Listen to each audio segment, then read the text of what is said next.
عارف عبد الله بعد ما عمل دي كلها اعتذر، عارف انت ان هو يا اخي فعلا مش اي حاجه يثبتها برضه. اعتذر لزميله اللي هو مثلا يعني مهما كان زميله ده كويس او صح. كده بالنسبه، بس عبد الله على فكره يعني ياريك فيريرا كان اتكلم في بدايه الموسم لما عبد الله جدد فيديو تقديم تجديد عبد الله، قال عليه جمله جميله جدا، يعني ان عبد الله بيقود بالمثال، انت فاهم يعني بيعمل مثال جيد فيقود بيه. على فكره هي دي من ضمن اساليب الليدرشيب عموما، كنا بتدرس تيم تقود تيم يعني او اي حاجه، من ضمن الحاجات ان انت احيانا تعمل لهم رول موديل. تيجي مثلا في احيانا تقود ان انت تعمل رول موديل ليه وتبقى انت كده.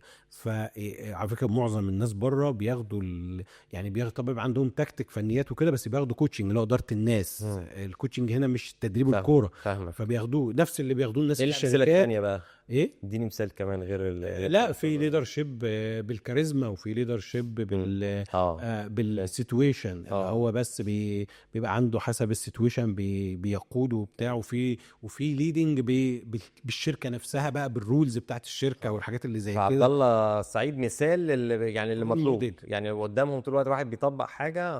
اللي هو الرول موديل، انت لو الرول معاك موديل افراد اصغر منك وانت بتديرهم في حاجات زي كده، احيانا انت بتكون قائد عليهم مش بان انت كاريزما وان انت مثلا بالنسبه لهم ويشوفوك كذا كده، لا انت ممكن بتصرفاتك انت بتعمل لهم النموذج اللي بيخلي كل واحد بيبقى احسن نموذج بيقتدي بيك في كل حاجه في كل شيء يعني. حلو قوي. فعبد الله يعني اعتذاره ده حاجه كبيره قوي. انا خسرت بكلام، دي 9.5 مش 9.